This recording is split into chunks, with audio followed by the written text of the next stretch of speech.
the thing is recording.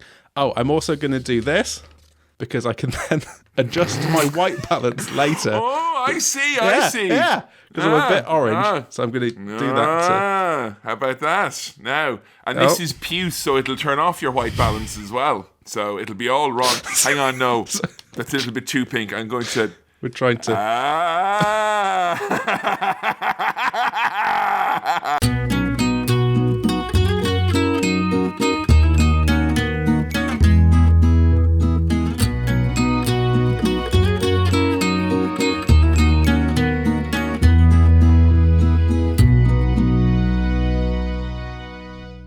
Cinema Swirl. Sorry, I've got a delivery here for the Lonely Ballerina. Yeah, I've got episode 122 here, coming to you from the ballet studio of Hollywood, California. It's me, your old pal, Captain Kevin, joined as I am by the fleet-footed, effervescent Black Swan of Cinema Swirl, Sam Chaplin. Hi, hello, thank you. I'm enjoying the numbering convention now. We're going into 121, 122. It's only a matter of time before 182. And that will be my favourite episode of all. Whoa! But we presumably do American Pie or something, because Blink 182 are in that, I think.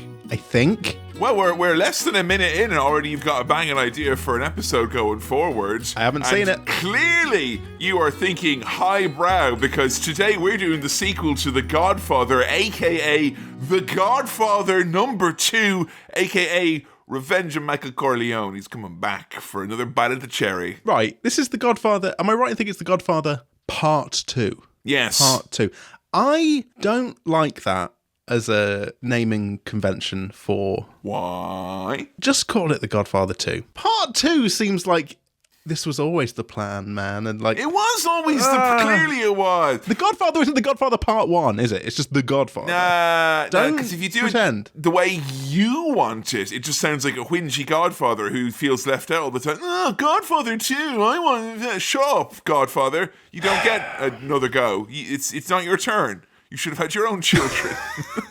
There's something about Part 2 and Part 3 that I don't like and seems a bit wanky to me. But that's not a reflection of The Godfather. If you're telling me that Godfather Episode 2 would have been preferable to Godfather Part 2, now's the time to say it. That can also somewhat fuck off, I think, as a thing. But Star Wars... I don't know. It should have been the Star Wars Part 2 is what you're saying. Sam, tell me now. Yeah. Do you remember anything about The Godfather, a movie that I think we did 8,000 years ago, if memory serves correct? I don't even think it was that long ago. It wasn't, no, but it feels, it's old. Oh, it feels like a long time ago. We had the Patreon when we did it, so it's not that far in the past, which really, really surprised me. That felt like an OG episode, but it's not. It's like slightly further in. It's in the 40s somewhere, I think. The 40s? But we're now on 122, so it is a long time ago. So, reputation-wise, yeah, much you've heard with regards to this, then? Hold on, let's see if I can remember anything from The Godfather numero uno. There's an old man. He puts the orange... Hey, Papa Godfather! He puts the orange in his mouth, and... and he dies. And... he had a deathly allergy to vitamin C, and he shouldn't have been eating them oranges, but he did, because he was a heartless gangster and a thug. There was a wedding. There was a horse's head in a bed. There was a bit where people were being shot at a toll booth. Yes. That was the end?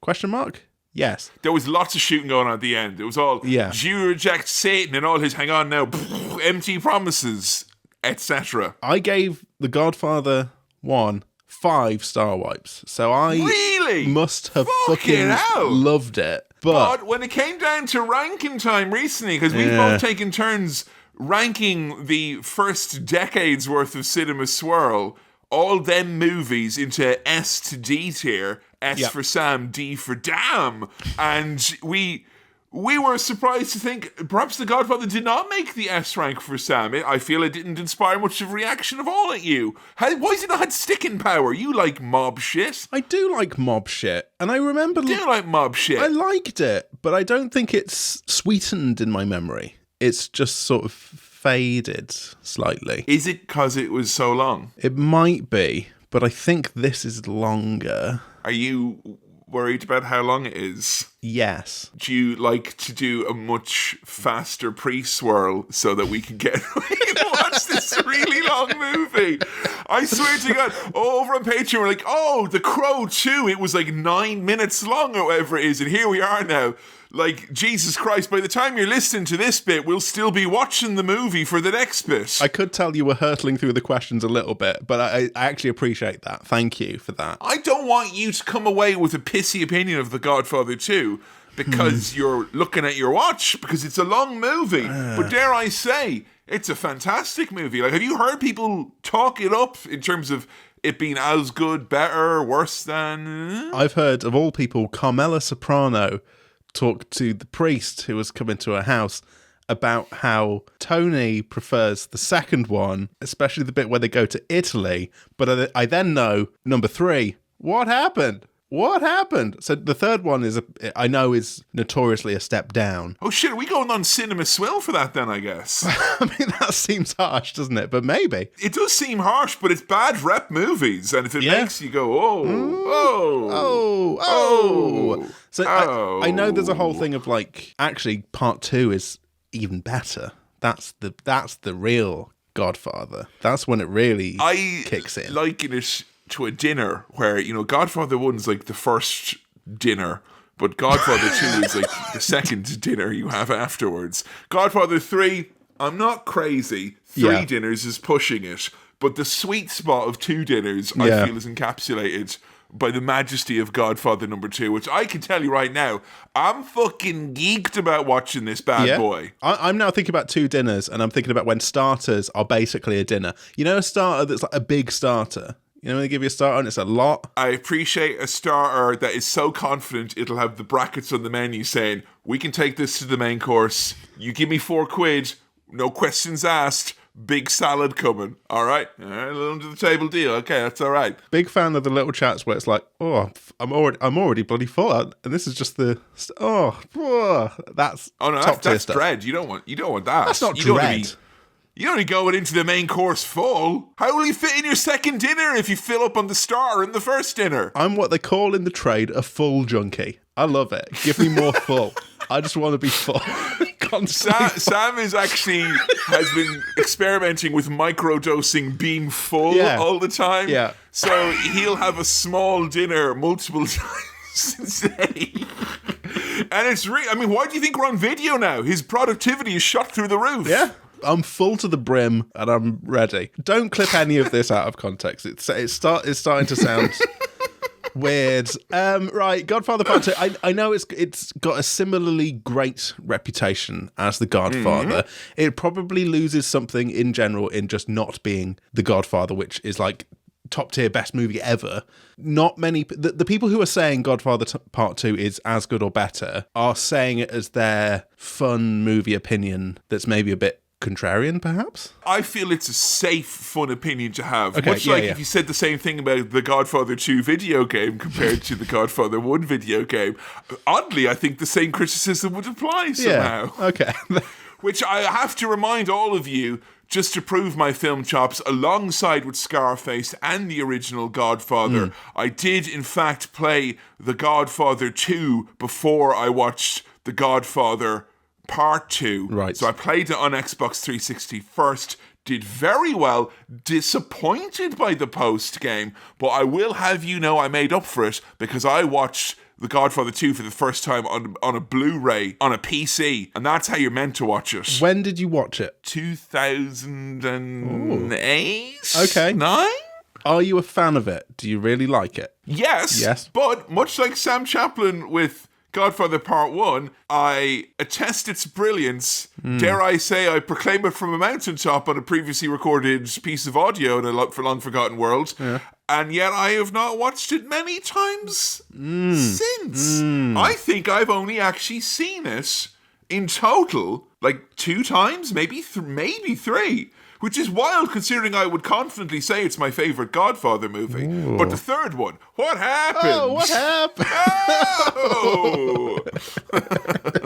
Okay, interesting. I don't know any details other than they go to Italy. Do you remember where we left off? The Godfather gang in part 1? A door closes, doesn't it? Doesn't a door close? And Godfather had done a fart and he closed the door and all of his men had to smell it because that's what's the rule at mob. At that level, you have to. Michael's the Godfather now, right? That's where we are? The one and only. The one and only. Well, there was a previous one, but he's the Godfather now. And so we get the Godfather Part 2 or Godfather The Next Generation is what we're getting. We're getting like a new, young, kind of funky... Godfather, the new class. Yeah. I'll stay that day to tomorrow. It's up to me how far I go. It's my chance to break away. I'm standing at the edge of tomorrow. Today, the day of my daughter's wedding, that is. Hey! We got there. If he's not doing the orange thing in tribute, I'm going to be very disappointed. And there'll be Sicilian oranges. That's exactly good. Sweet oranges as well. Eating and drinking in those ones. Ooh. Returning cast, new cast. Any predictions? The ones who were not killed in the first one will return. That's not a long list. Michael Corleone. So, is that Pacino? Pacino. Yes! Oh, it's Pacino. Thingy, Robert Duvall. Yeah. Tom Hagen. Yeah. I don't really remember many of the other people. Who have I missed here? Who's a big omission? I don't think you have a big omission, other than there might be someone who is going to be new in this, who is a very big omission, but I'm not sure they're in this. I feel there might be something about this movie that you are unaware of that will be very amenable to your eyes and your ears and your viewing sensibilities. When did this come out? Was that for me to guess? That's for you to guess and me to check afterwards. 80? It came out after the first one.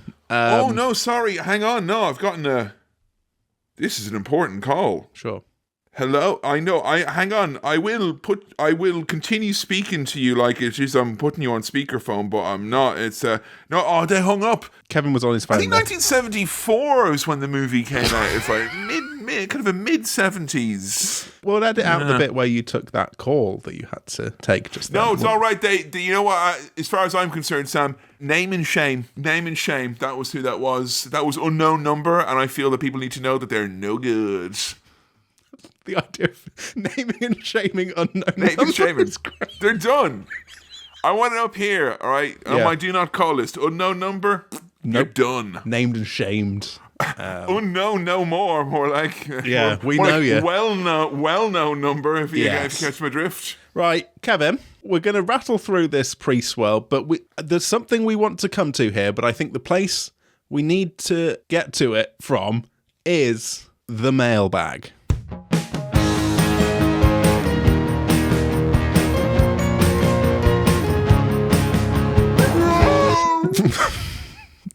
Welcome to the mailbag. Mailbag. Kevin, there's some mail here in the mailbag, as far as I understand, that was perhaps teased last episode. Not just any mail, the mail from which I arose. I'm talking my dad has submitted his piece, his written piece. No, my dad didn't write a porno. That's a different podcast. Yes. And I don't want him to because I don't want to be worried about what happens when we run out of that. Yeah. Instead, he's written a poem, aka the never-ending pornography of the soul. So to refresh or remind or inform any listeners, viewers who did not hear the last episode, Kevin's dad has written a piece. The piece is, as far as I understand, about Cinema Swirl, or at least inspired by Cinema Swirl. Let's take the second one. And as of the last time Kevin asked, it was not ready yet. But I got a message last week, I think, to say it is ready now.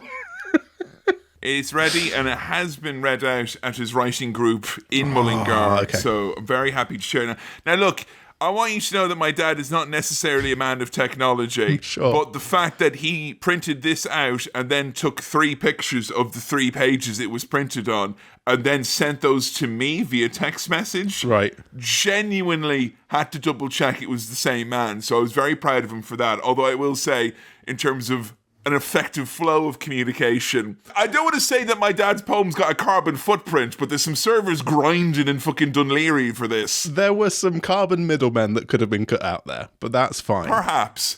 All I'm going to say is, I don't think Cinema Swirl has an offset program yet, and if it did, it might be one of the dodgy ones to begin with. Yeah. But this is... Okay. Because it is printed out, I want you to know as well, right? It's done like that, where it's... The words are not... It's like a very fancy menu. So I don't want you thinking it's just all written down in one lot. There's a poetry to how it's presented that will be lost on everyone who didn't just glance at it there. So think about that before you judge this poem, this ode to Cinema Swirl. Is that the title? That's the title. Ode to Cinema Swirl. Ode to Cinema Swirl. Okay. Now, I don't really know much about my poetry, Sam, but if it's an ode... That's a good sign, right? I mean... Where I'm from in Nottingham, that's how we say old, in the old days. I'm getting a code in the old days. Street. That's so funny that Nottingham's got its own little accent and everything. It's hey up, me duck. Lickle. Right, sorry. Odes to Cinema Swirl, and I will say as well, this tends slightly more towards the biographical than we perhaps would. Anyway, my dad was inspired when he listened to Cinema Swirl and he wrote this poem, so that makes it an ode to Cinema Swirl, and that is the title. It is an ode to Cinema Swirl by Brendan Pius Mahon. Ode to Cinema Swirl. Roll up, my friends, to the magical mystery Cinema Swirl show. 10 years, can you believe? Growing stronger every year. The magic of film. Kefin and Sam. Hey! Having a bloody good laugh. Oh. That's really cute. Oh no, I think this is genuinely making me a bit emotional. From Star Wars to Casablanca, here's looking at you, mate. The history of cinema. In your own front room, a good night in. Tiffin and Pepsi in the fridge. Tall tales of cinemas past. From Kevin's father in Galway past. That's where my dad's from. Yep. Seeing Woodstock 7 times at the old Savoy Cinema. The cinema in Galway. Yeah. Trying to avoid the usherette from hell with her massive torch like a searchlight.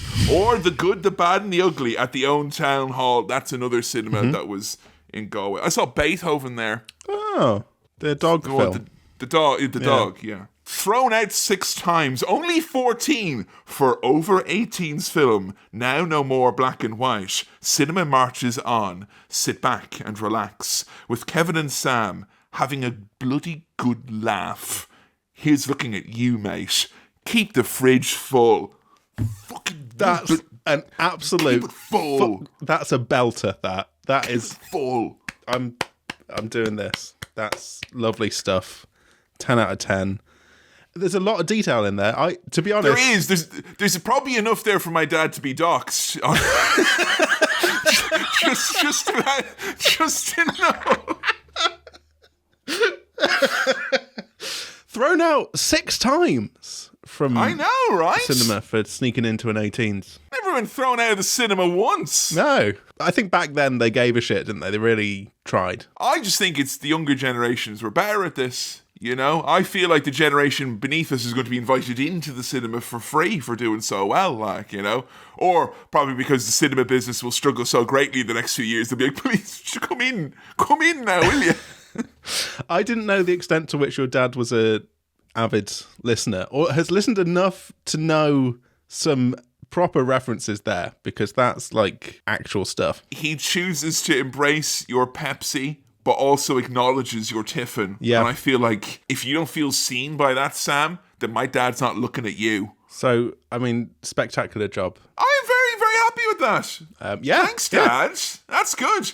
Maybe Sam's dad might write a poem next. I don't know. Well, I don't know. Your dad's retired as well, right? Yeah. There's a couple of old dads rattling around. Give us a couple of poems. Come on. No, your dad. No disrespect to my dad, or indeed the character of Sam Chaplin's dad. I was going to say that's a different person. Your dad has a history of. He likes poetry and writing, and that's true. Yeah. My dad, I'm not as sure whether that's one of his strengths. He's a gamer. That's what you're telling me. I've heard this. Gamer dad, sitting down, pint of energy drink. It's the old way, Sam, I understand. That's classic Pappy Chappy. Just drinking some Monster and booting up Fortnite. Fucking hell, yeah. But look, I'm maybe willing to put the challenge back onto my dad to see if he wants to contribute some writing. I feel like iron will sharpen iron. I want to say I'm going to throw your dad my dad's under called the bus. Ian. Iron Chaplin. I'm not throwing your dad under the bus. Yeah. But if I can kind of like you say he hasn't written before, but if I can kind of use up whatever writing is in him to kind of spark a flint off of my dad and make my dad even better at writing. Right, sure. Yeah. I'll take it, Sam. Yeah. I'll pick my dad over your dad any day of the week, like, so. Your dad has set the bar extremely high, because that was genuinely lovely and made me slightly in the middle, a little bit emotional with some of the detail. It was lovely. Having a bloody good laugh. That's what we're doing. What I like is that my parents have this innate ability to, and I think it's an Irish parents thing, which is to have conversations at length with you about something of which you've no idea. Like, because Auntie Miriam down in Sligo. But I like that we got the essence of that in a poem as well. Yes. Declaratively stating places that you had no idea about. And yet the emotions flow. That's poetry right there. Yeah. And this is going to be one hell of a sequel, a fitting start to proceedings. Sam, let's go do a Cinema Swirl. This episode of Cinema Swirl is brought to you with the support of our backers over at patreon.com/Cinema Swirl. $5 OTP backers get instant access to every episode of Cinema Swirl, a monthly exclusive bonus show where Kevin and I review bad movies. And this month, in fact, right now, we've got a review of Gotti, the John Travolta, John Gotti film. It's at 0% on Rotten Tomatoes. Come find out why, and if that's fair or not, in our review over on Patreon. Head to patreon.com/Cinema Swirl to find out more. Alright, let's get swirling. And we're back. Sam, initial gut reaction to The Godfather Part II. Long but good. Long but good. Long. Really long. Really long. But good. Now, I noticed you said long but good, which is a lot nicer than good but long, which feels it's a very different sentiment in respect. But I'm prioritizing long in my order of descriptions here. But you want the take home to be good, right? That was the take home, That was what I thought. Well, I had to take this home and watch it for 3 hours and 20 minutes because it's long. It's a long film, but it's a long film, huh? That's a long film. That was me where I realized during the pre-swirl, this is a long one, isn't it? But like in my mind, in Cinema Swirl, when I say it's a long one, it means that's over 90 minutes. That's definitely a long. This is like the last two Cinema Swirls and Swills combined could not actually match the length of this movie. No. So I got into a point where, because Jo said she wanted to watch it as well. And she was like, how long is it? I'm like, it's 2 hours-ish. And I realized in that moment I was lying to me and by proxy, definitely to her, because it was in fact 3 hours and 20 minutes. And I feel like somewhere along the line I've been lied to as well. So I'm jumping in on that. I certainly have crossed the point now where I'm no longer the guy where I'm like, I got to keep it quiet for everyone else. I know I'm the worst one for this length thing. And I don't want to talk about length all the time. No. Right? It's not about the length, it's the motion of the movie that actually makes the most impact in the end. And it is how they use that time, and they've used it well. Did they get that time back in flavour, Sam, is what we're asking here when it comes to Francis Ford Coppola's The Godfather Strikes Back. You can taste the olive oil. Oh! Is this the longest film we've ever watched on Cinema Swirl? I think that Lord of the Rings shite was the extended piece of shit was probably longer.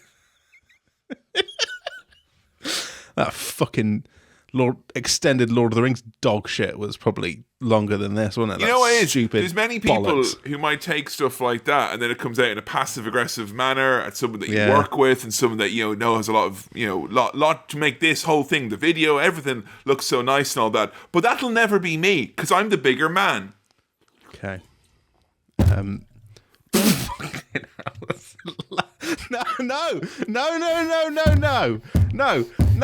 this is an audio and visual fucking nightmare. Stop it, please stop. It's all going wrong. No. That was an overreaction. That was an overreaction. And now the continuity's off because the angle's different. And, this you don't think about that, do you? When you're having one of your little slammy Why did you do that moments. right before I'm about to watch Rings of Power Season 2 Episode 1 to question mark, because I could be watching up to 3 episodes. I'm having such a good time, and I already put it aside because I had to watch the longest movie in history, and I will not have you taken...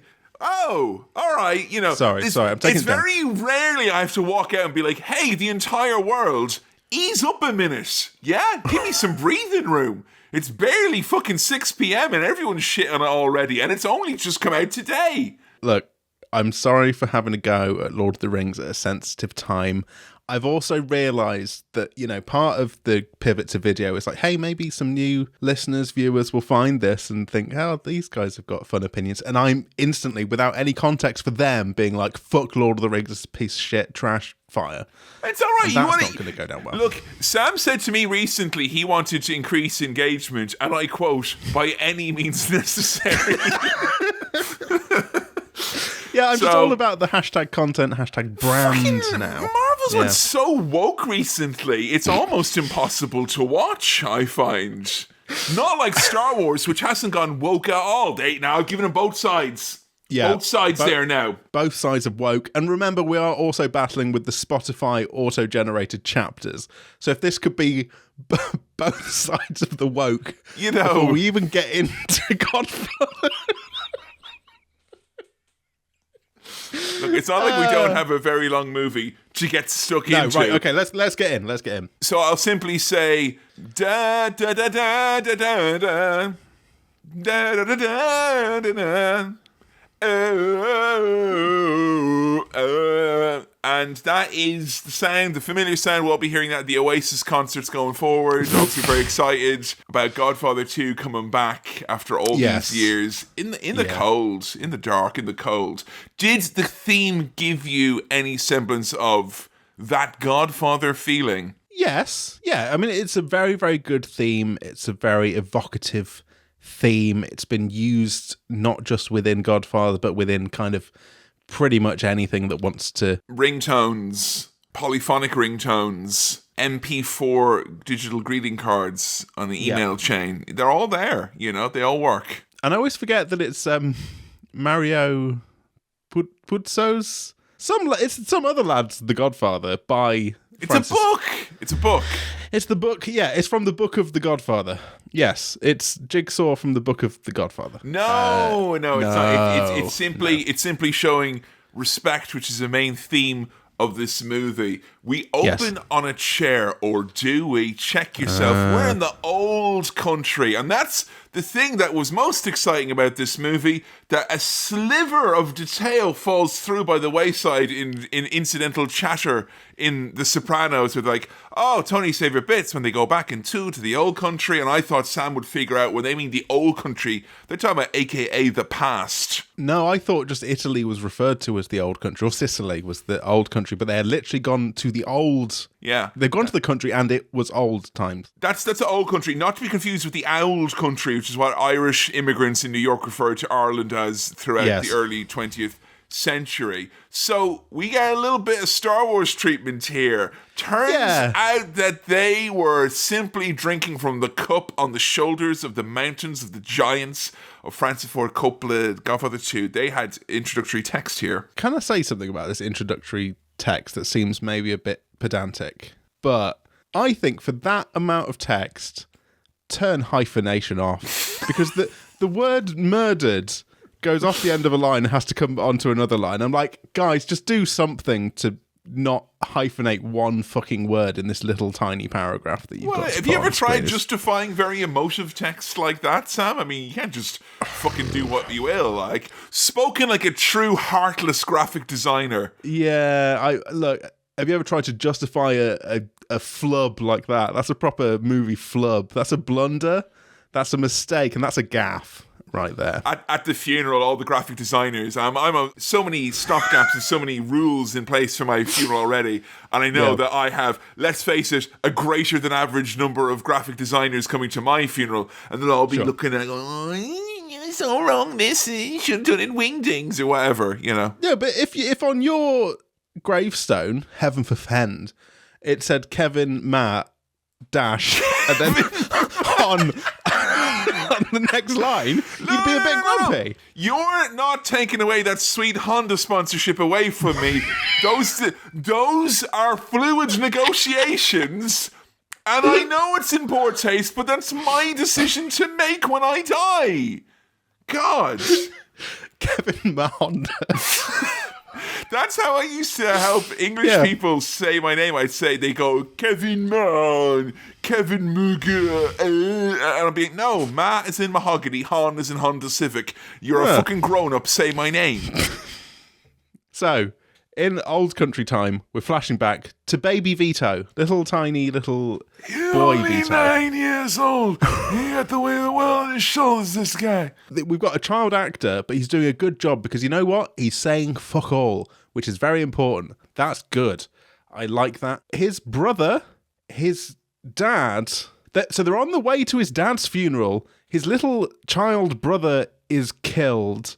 His mum has to beg this old man Don guy, this like other mafia jerk, and it's begging for mercy for her son. He's like, no, your son needs to die, you all need to die. She briefly holds this guy at knife point, but then gets shot as Vito manages to get away. What a funeral! I mean, Jesus Christ. Look, if you're going to have a bit of chaos, the place to have it is at your funeral. And I want to say, if someone does actually get murdered or killed at my funeral, I want there to be no airs put on, plenty of room, plenty of funeral to go around, room for us. It's literally room for a small one. Like, you fine. Yeah. Like, you can have another. I don't mind. I'm dead. Come on. Yeah. I think this film very quickly does a quite nice, to steal a contemporary term, a trauma dump. It's going, hey, look, we know this guy is mafia man, but look at what happened. Come on. And you know what? They do this over and over and over and over and over and over again. And I can't tell if it is the intent of it, because obviously it's a movie that came out in the mid-70s. But it hits you with this big whang of like, this is what Italian Americans are nostalgic about. This is the old country. This is the thing that they don't actually know, but they make reference to and has been passed on from generations, this revered thing, and then hitting you immediately with the most fucking grotesque, shocking, random, senseless violence. And there's a lot of times that where it's like, oh, the good old days, bang, bang, bang, bang, bang.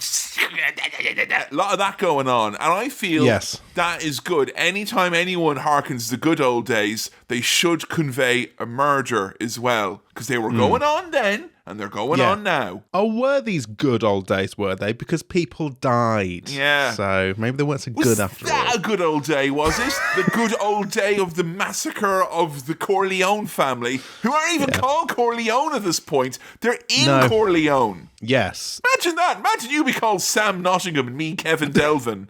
Awful. Those are decent names.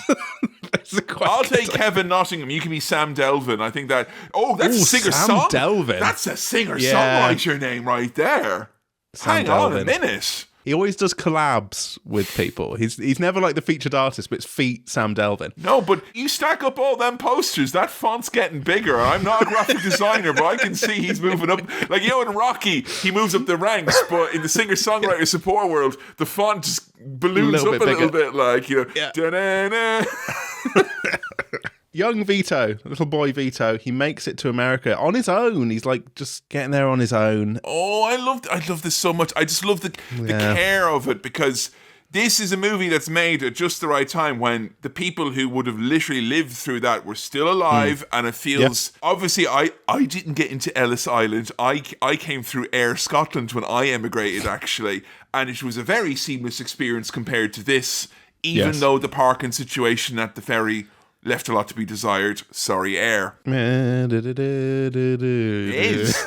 They tried to call me Kevin Delvin, and I was like, no, hang on a second now. Hang on now. Well, yeah, his name was changed at immigration to Corleone because that's where he was. It's not so bad, though, because he could have been like Phil Leotardo or something like that. He could have gotten like a really bad, you know. I feel Corleone is kind of hard to fuck up. Like, I thought that they could have done a really dirty and called him like Vito Cerulean City or something like that by mistake, but Corleone is a fine surname. And to add on to all of this stress and trauma, he's quarantined with smallpox for a while, and the only time you hear the little boy speak, I believe, he's singing a little song in his little Ellis Island room. Did you know from the look of the boy who was going to play grown-up boy, and did you immediately know, oh, this is like Vito as in Godfather Vito from Godfather 1? How much? Because I know this is a movie, is a quiet movie in many respects, and in hushed tones, and it does not hold your hand, particularly for the modern, tiny-brained audience that we consist of. So how did you get on early doors? Were you aware of what was going on, who this was?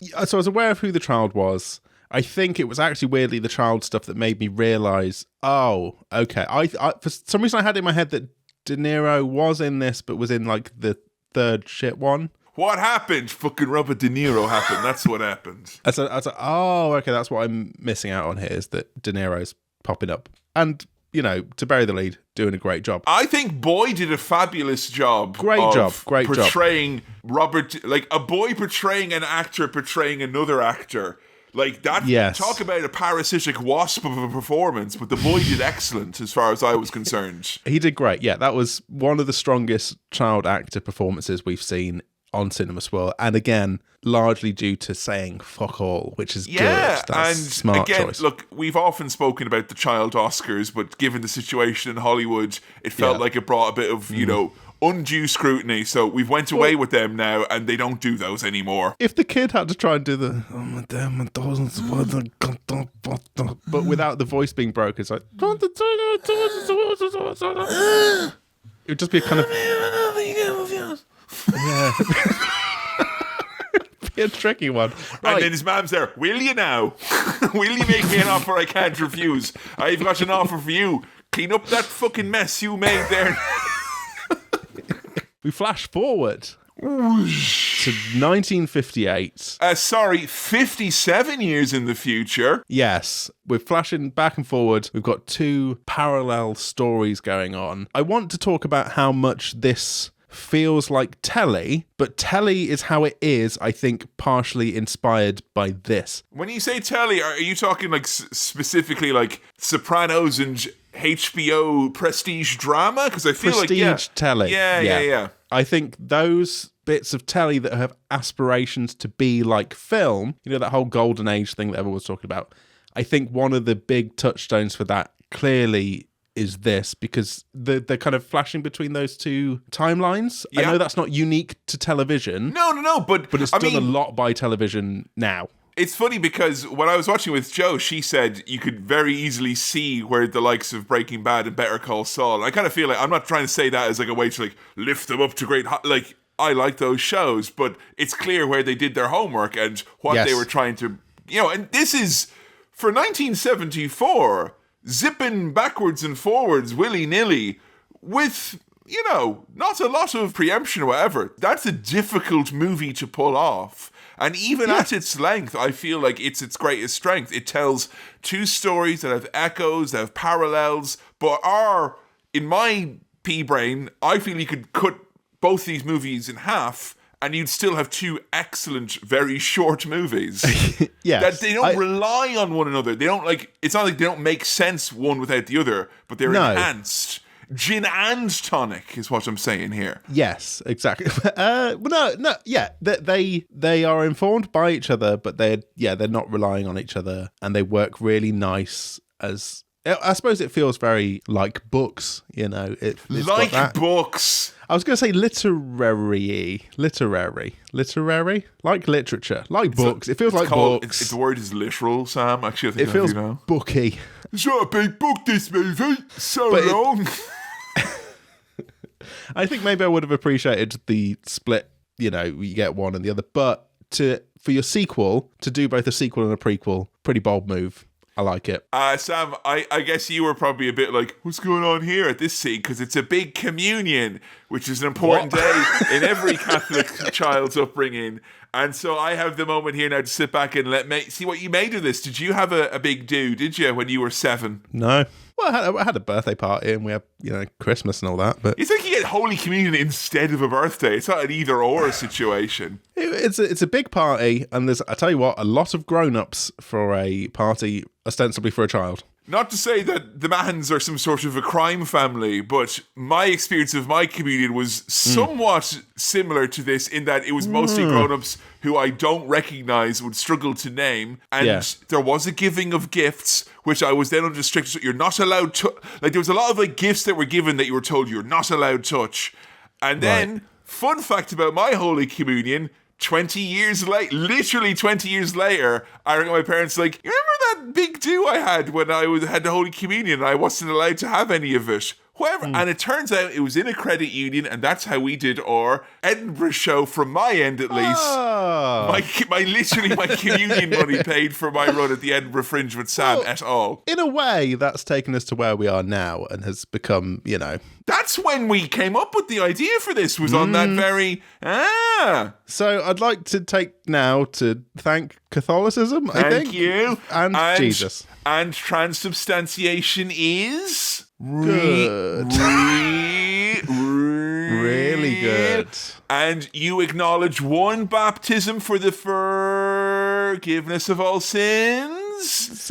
And he is spoken through the prophets. Jesus. The prophets. Prophets. Was your dad at your communion shaken down by some mad racist senator? No. Although I do remember, this is fucking random. Yeah. I remember getting a gift that I thought I was given a box with a gift, and I opened it up, and it was, talk about a useless gift to give anyone, a crystal bell. Like a bell that you could ring, but it was made of crystal. And then it was hastily taken away by my grandmother and informed that was for my father, who had his 40th birthday party. That was a separate gift that was on the day for him. And so in my home, all the way back home around, there's a crystal bell that no one has ever rang, because if you ring it will break. And I don't want to say that I'm the porcupine be given a balloon, but given a 7-year-old child on their communion a crystal bell they cannot ring. You can't tell a child not to ring a bell. Yeah. Clearly not. And you can't unring that bell. No. No. Because it's an occasion, a Catholic occasion, that don't means... try and make Catholicism to be some sort of inherently criminal activity now. Because it's part of that crime religion, which is the one with all the crimes in it. Because it's part of that, and it's a big deal.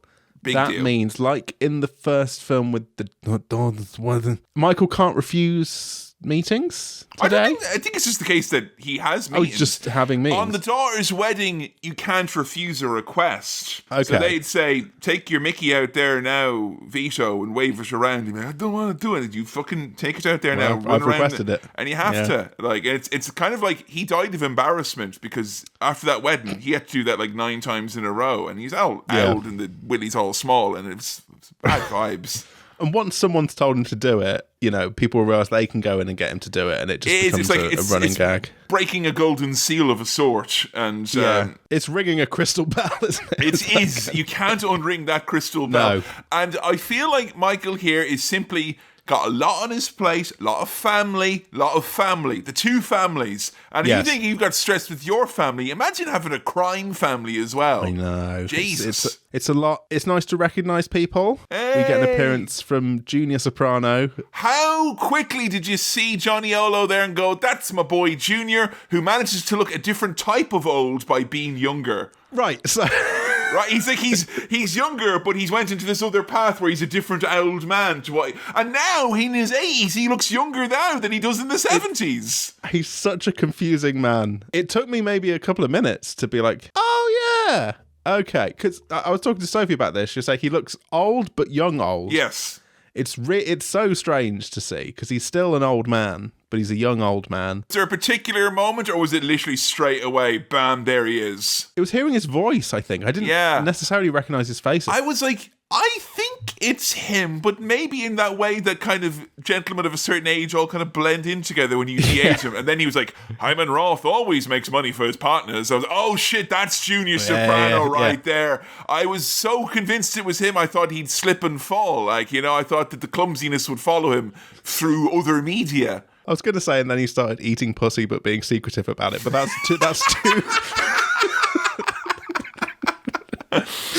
too specific. Oh, he's a right Junior Soprano one. What, is he always eating pussy and being quiet about it? Not that we'd know.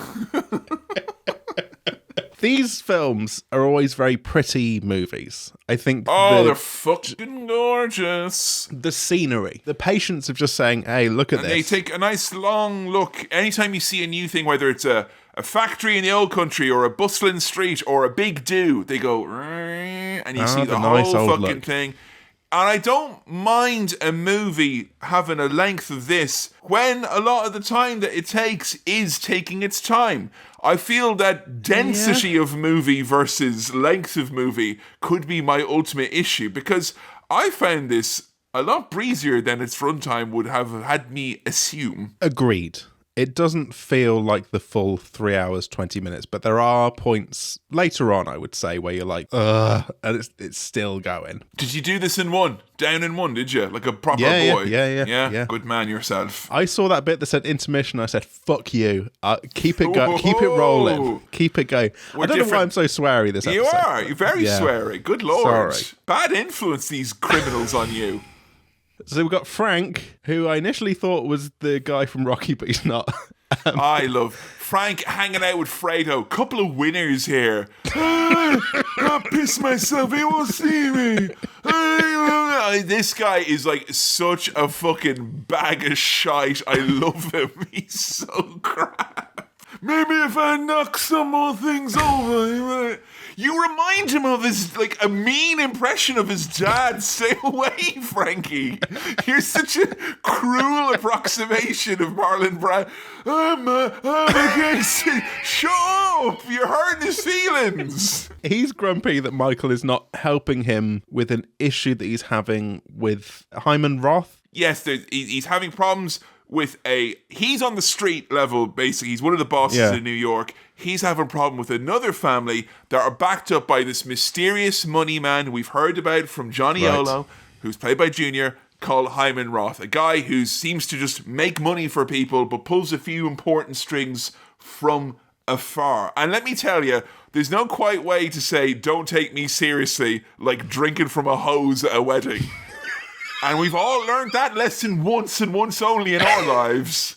I forgot about that shot, but that's really funny character work, that is. To be like, ideally, look at this fucker. You should be able to recount the number of times you drank from a hose at a wedding on one finger on one hand and no more. That's not repeat behaviour, and it certainly doesn't get you a meeting. You shouldn't be showing up and immediately saying, where's the hose? Because you don't want to go straight... That's Look, not your if I can't have the host, I'll take the hose. I'll do one or the other. I mean, fucking hell, early doors assassination attempt here. Once Michael's got home, got to his bedroom, absolute fucking bang fests. I figured it's because they were jealous that he got a cool drawing, you know, and he was like, fucking hell. And look, you might think Michael Corleone, you know, he's wine and dining senators, he's corrupt, there's quid pro pros coming out the ace hole. But this guy here, his kid draws him cool cars. Rocky, I thought he was a saint. Kids drawing him tits and all sorts in Rocky V. I think that Corleone might have the Father of the Year award nailed down a little bit. Yeah, that's some good art right there. But he doesn't have time to appreciate it because someone tries to... Well, two lads, I think, try and kill him, but they've both been killed. They're in the water. They're dead. Yeah, they want to know who it is, and of course they're dead straight away. And a lot of this movie, and I think the first time I saw it, probably it invited a rewatch, soon enough after, because he's several steps ahead all the time, Michael. Michael knows already before there's an assassination attempt that there's someone who's betraying him from within the family. And anytime you're reacting to something, he's already on to the next move in relation to this thing that he has let kind of happen, but has kind of preempted it in his own head. Either way, like when these guys show up dead, he's already on to the next thing because he's already knows that the reason they're dead is because there is a rat or someone in his organization he can't trust. And this all comes as well from having a long chat with his line manager, brackets wife, about him missing all of his key targets, brackets making mafia legitimate. I suppose we need to say at some point that Al Pacino is very, very good in this. He was good in Godfather 1. I'm mixing around the timeline, but there's a flashback at the end where he's in character as himself as he was at the start of Godfather. Young college kids, yeah. And I forget how different his character was to begin with to where he is now, and how intimidating but sad he is as a character. I love how he gives this template of you can see why every male character in The Sopranos obsesses over this guy. Yes, yeah. Like his poise, his the fact that a lot of bad shit happens to him, but he never seems not that he's not ever stressed or high stakes that ever get to him, but he always seems to be in some degree of control of everything. Like he is the template of the likes of what a Tony Soprano wants to come across. You just don't see Michael's panic attacks in the meantime. Yeah. Tell you what, you mentioned Tony Soprano. I think you were talking about Joe, talking about Breaking Bad. I can see a lot of the Walter Whitey destruction of the I know what's humanity best. Of the man. Yeah. But I'm putting on a big brave face, so it's technically cool and manly when I do it. I feel like there is easily a way to watch this movie and view him as being an absolute scoundrel and a terrible person. He uses his family and all of his notions of morals or ideals as a thin camouflage to kind of get everything he wants, which is power and money and all that. But I do feel like you could watch it as well and think, oh, he's this noble guy who's trying to drag this dirty business into something more respectful, paying homage to his families and all that. And but I feel like unlike, say, a Breaking Bad or a Sopranos, where you could watch that and go, I'm a man and I like this bad dude, he's the main guy. I don't feel like there's much a detrimental mistake that you make if you think him as a good person. I feel like there is more subtlety to it. And it's an uncharacteristically subtle performance from Al, who is very reserved for the most part. Yes. And what you were saying about those two sides of the character, it can be both, and it is both. And that's probably the most kind of engaging thing about him. And also, he just looks handsome and cool. I think that's kind of important also, to note. He doesn't go, once in the movie. And he comes perilously close to some oranges throughout the film, but he never does pop them in away. The thing. They take him away before he gets a chance. He tells his son he's going to have to leave, and then we go back to the old country. Here we go. Yay! It's 1917, and a young Vito Corleone assumedly ponders the first year of Irish independence. How'd those Micks pull it off there, huh? Simple. They had an evil, unwilling opponent. I appreciate that we get quite a long time of looking at Robert De Niro as Vito before we get to him doing the voice. It's sort of teasing us. It's easy to forget when you've watched... I mean, in fairness, I think we've probably watched more shite De Niro than we've watched great De Niro, if I take in Cinema Swirl. And I could say he's easily been in 10 times more shite than he's been in actually anything vaguely respectable these days. Probably You've done a lot of Amazon exclusive movies, Robert. But he's a hell of an actor, and it's not an easy job to emulate but not mimic what's considered to be, in my opinion, somewhat wrongly, the greatest performance in American film history, which is Marlon Brando in Godfather. But fuck it, he pulls it off, and goddamn, he is so good. He's perfectly cast, does an excellent job. The voice is authentic, but not a novelty or an impression, as you said. It's like he speaks just only right. at very important moments. I think the fact that I think this works with Michael as well. When they're speaking in Italian, I feel that definitely helps matters a great deal because I'm just impressed. Whoa, these guys with vowels at the end of their names speak a different wow. And he's immediately thrown into the world of crime because it's I love those blocks of flats where your neighbour is like, hey, do a crime. You can throw stuff through the window to your neighbour and you're on the same level. Hide this bag o' guns for me. I feel like that's how they would have advertised them. They're like, look, there are accessories to your crime adjacent. Like, there's like 4 windows here. You can literally reach in and grab their dinner if you feel so inclined. I'm glad someone's throwing something in as opposed to taking something out. That's all I care about at that point. I'll take those guns, but give me one of those chips as well, all right? Thank you. Oh, go on. He loses his grocery store job because some local... Who is this guy? This is the Black Hand, Sam. Yeah, This is Don Fanucci, who is the most cartoon evil man ever. Literally walking around in a white suit going, bah! He is... so corrupt, so evil that even this like off the boat generation of Italian immigrants are like, we don't want anything to do with this guy. I think he hates us because we're Italian. I thought we're meant to stick together like the old country. There's something about the white suit, but with the black suit draped over the top, but not with your hand through the sleeves. That is like There's pure so many evil. times where he literally just goes, bleh.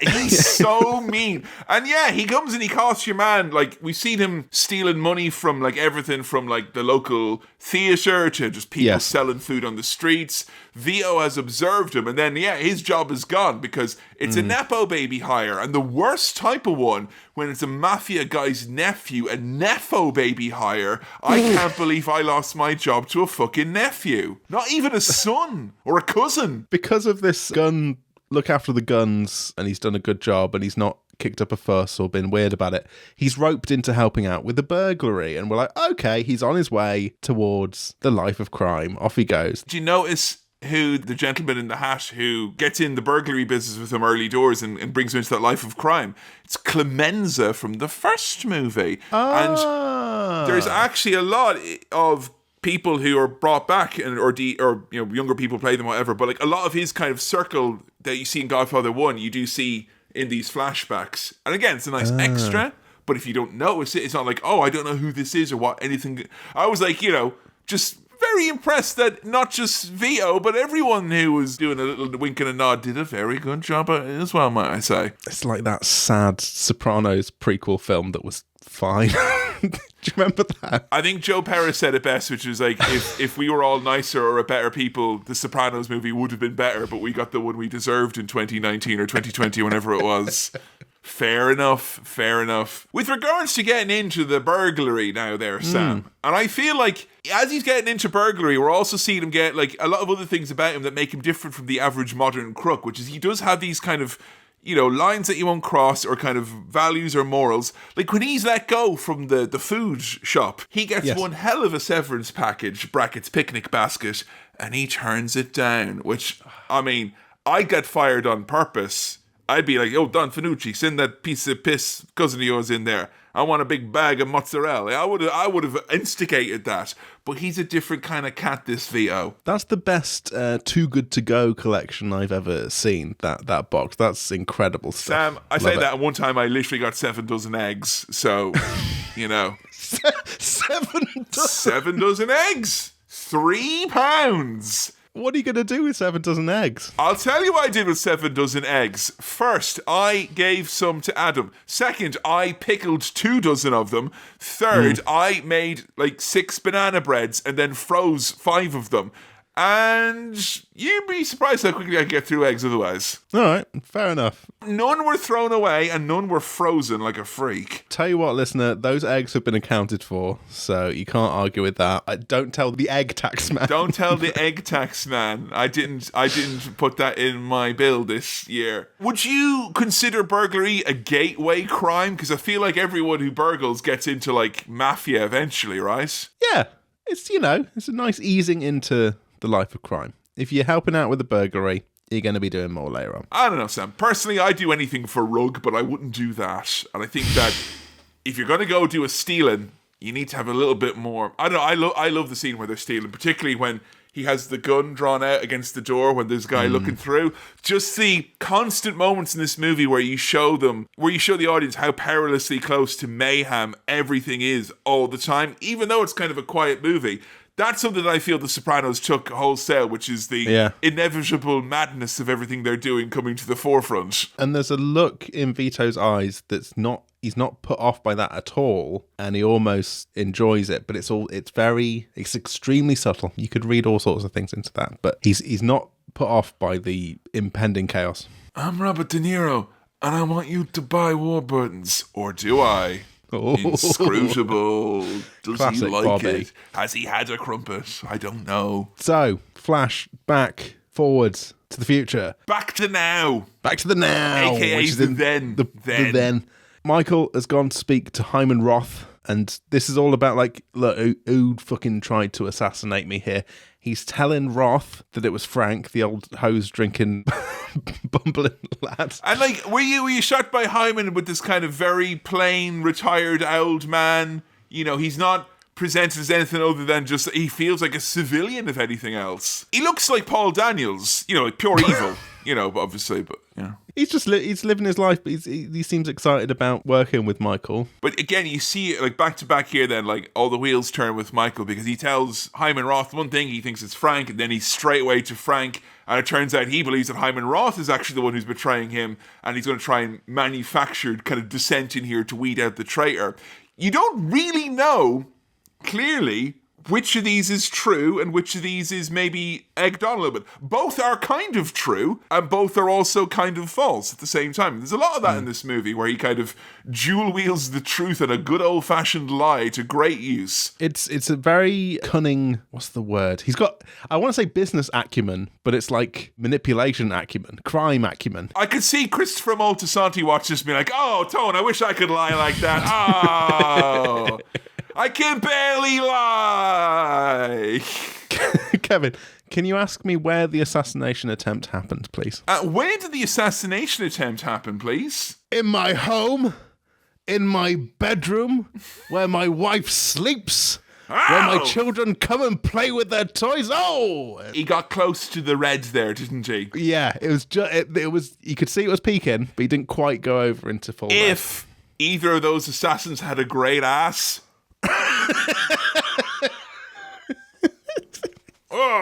whole movie would have peaked. Right, so what happens now is that we've got these two lads who have been told that the other lad is the one who set up Michael. So what they've decided to do to kind of set him up is to, or set whoever up, depending how you view it, is he's going to go meet with the leaders of this group that he has been beefing with, who are backed by Hyman Roth.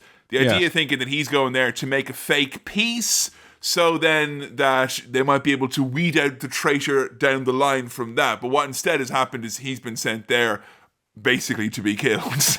Yeah. by the guys who are backed by Hyman Roth as a way to kind of show to Hyman, you can trust me, but ultimately using that to find out what he's up to. Yes. Yeah. And they're about to, well, they start strangling him and they say, Michael Corleone says hello, but coincidentally, a police officer's just like, I hey guys, died at this bit. He just comes in out of the blue. We get that in the nicest way possible because it's beautifully shot and it's probably one of my favorite bits of the movie. But it's a really shit like shootout, Like someone, if you ever play like GTA Online, you try to decide, I'm going to start a little shit and you immediately die. Like, that's what this felt like, where, the cops are here, let's start. And it's like, oh no, everyone's dead, cars crash. an awful mess on the streets of New York. It's an absolute calamity, and it's a lot of fun. It's nice to remember that, you know, as calculated as some of these guys are, they're still doing stuff they shouldn't in broad daylight all the time. With, like, frankly, undue confidence that they'll get away with it. But the timing was so good that Frank is actually not quite dead. He managed to survive because they spooked and strangled a little bit. But we are at this point getting our first indications that Fredo, in fact, is the person who might be the one at fault, because he does, in fact, get a call from Johnny Olo. I will say, if you really want to see Johnny Olo and go, that is 100% Junior Soprano, see that man drive a car, because he's like fucking only the way he can. Now, there's a scene here where they're framing the senator guy from the start. Yeah, so the senator they meet at the start, where it's basically showing, hey, they've got friends in high places, but they're still mafia, so they're he treats them with like a real proper like disdain. They're trying to make inroads. He's like full on racist towards them. He's like, I don't like your lot. He's like, look, I don't want you to have a foothold in the Las Vegas Gaming Commission because of your oily hair. And that, for me, is just inarticulate racism at best. What? To kind of get him in a position where they can make him do what they want. Malleable. Fredo owns a brothel, I think, or runs a brothel.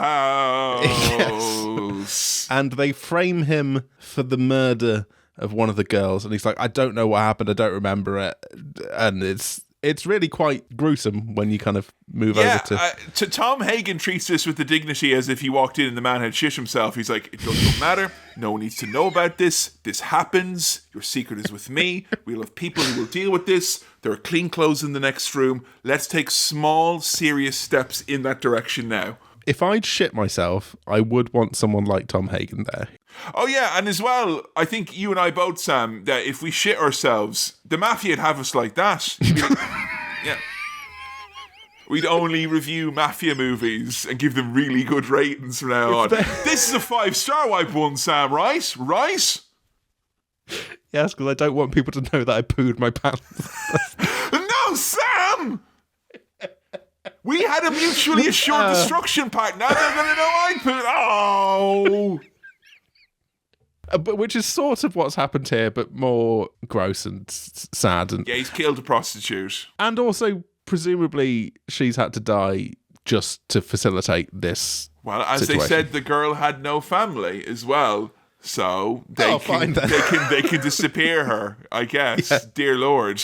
Location change. We're going to Havana. Here we are. Hey. Oh, I love Cuba. I love Cuba. I want to go to Cuba.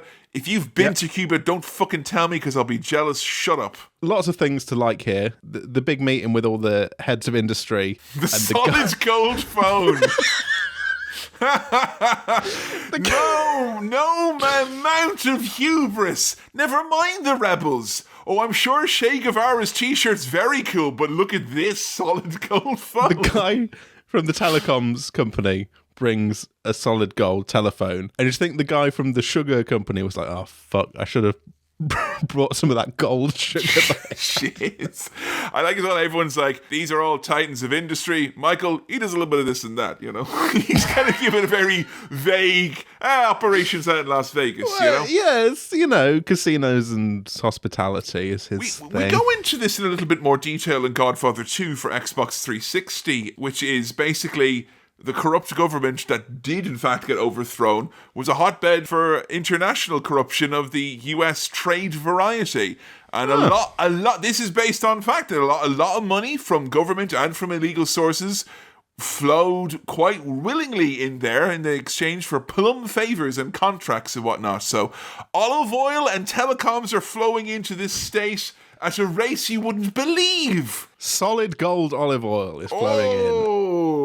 Are you telling me you got more context on this film from the video game that came out in the 2000s? Yes, and I got 100% completion on it as well. The special cutscene at the end where your character goes, now I'm the Godfather. Is it good? Are they good, the games? What do you think? Well, no, I think no, but... How do you think a 2008 7 out of 10 holds up under modern standards? Okay. Huh? But it wasn't like a complete shit show. It wasn't like bad. Look, it didn't live up to Black Hand Edition because you couldn't strangle people with the Wii remote and chuck in the streets. They put something in for the dads. There's a bit where all of these lads are on the roof, I think, or they're outside. And they're having cake and there's literally fucking bombs going off in the background. But this scene of Roth giving everyone cake, and he gets a bit of cake brought out to him, and just something about him saying, no, a smaller slice. I don't know what that says about him as a guy, but I really liked it. Something about, no, that's too big. I got the same weird vibes of him that I did from the lad who founded IKEA, where he's like, I'm a trillionaire, but I live in this small house. I'm like, the fuck is wrong? What's up there? What? I'm sorry, I don't know no Minority Report here, but let's just maybe check that house out a little bit is all I'm saying. But yeah, his kind of fact that he's established early on as dying soon, but then you find out it's like he's been dying for 20 years. He's kind of like making Michael feel like he's the heir apparent, and in this cake cutting scene, everyone you find out is actually getting a bit. And then that little bit of him being like, oh, I only want a small bit, is kind of like saying, you're not allowed to grumble about me divvying up my vast fortune, because I myself want so little. And that's, I'll call it what it is, Catholic as fuck. Whoa! This guy could have been Pope had he not been, a different faith. It's interesting considering who that's going from. And Mr. Roth, how do you feel about transubstantiation? Sorry, what? Michael, we're bigger than US Steel, which is a nice little line. Steel is forever. Unlike diamonds, steel lasts forever. However, there are quite an alarming number of suicide bombings going on at the same time. Yes. Which usually puts a bit of an asterisk on any successful business meeting, US Steel comparisons or otherwise. I was going to say, if US Steel were there, they'd have to bring him solid gold steel. We brought our finest alchemist to Cuba to impress you, Presidente. Fredo's mad nervous. Is it revealed at this point that he's involved in? You know that he's definitely got a stink around him and that he's been speaking with Hyman's people. You know that Michael knows pretty much everything, but you don't know how much he knows in the sense that he suspects everyone. And Fredo is honestly radiates such I'm going to fuck it up and blow it energy at every given moment. The fact this man smuggled in $2 million into another country is impressive in its own right. But I don't think Fredo could have dealt with taking off his shoes and having only 100 milliliters of banana daiquiri in his carry-on luggage. He'd struggle. There is a little scene where Hyman Roth gets to be very grumpy that Michael has asked him about, Frank being killed. Yeah, not very subtle threats here. He's very, very... Yeah. He's one of these lads where it kind of the more you think about it, the scarier he gets. I think he's fucking phenomenal in this. As I don't know, I get a lot of the inspiration for a Gus Fring character from here, where it's like the guy is so business, he can't be evil, but that's kind of what makes him most evil. The kind of back in my day, we didn't ask any fucking questions, all right? So, shut up. There was a bit where Fredo met with Michael around here as well, because you see her earlier on in the, right at the start at the communion, she gets drunk and causes a scene and, calls him a slur. And Fredo's literally like, I wish my wife was nice.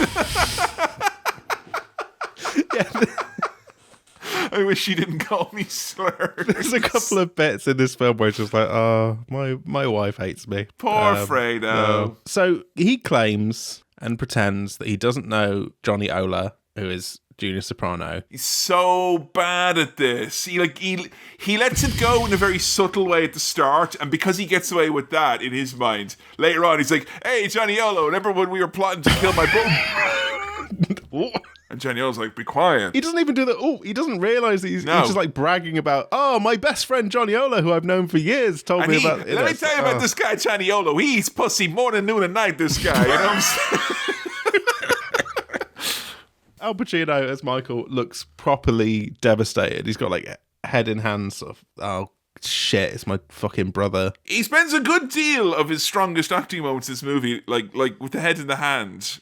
There's a lot of brow acting going on with Pacino in this one. So now Johnny Ola gets Johnny strangled. Johnny Oh No, more like he does. Yeah, it's quite apparent and quite quick, and you don't seem to know how soon it's all going to kick off. But again, like every situation, Michael feels like he knows guerrilla warfare is about to kick off. I mean, it is New Year's, isn't it? That's a good time to do a coup. All I'll say is this, right? Happy coup year. Sorry, just... Right? That's the ABBA song. Happy coup year. Happy coup. Happy coup year. New regime, new year. You've got to hand it to them. There's a certain clean break aspect to that.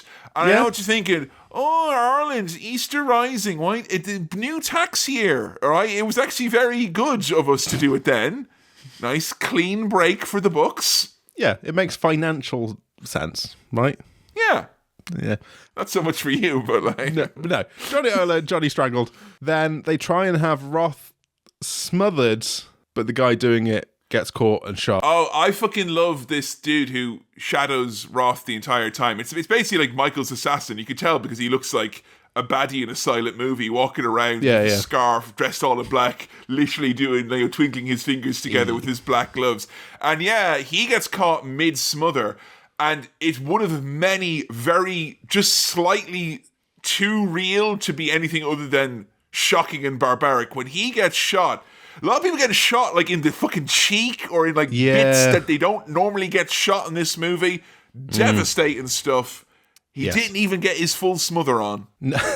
No. He's got the pillow in hand ready to go, but he doesn't even get to have a proper go of it. So the scene here where everyone's dancing, having a good time, and Michael approaches Fredo, grabs his face.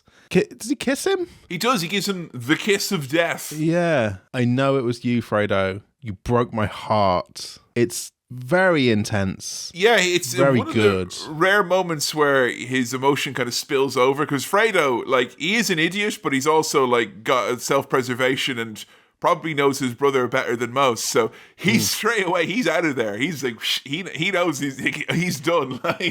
And because of all the Cuban chaos, everyone manages to sort of get out of there, but separately and in a scattered way. There's fireworks, there's bombs, there's planes. It's all a great big hubbub. But let me tell you, he's back in the USA, and going from the chaos of where he's leaving to then they had this beautiful shot of just right by the airport, wherever, where it's big blue skies coming into the lovely, well-groomed estate.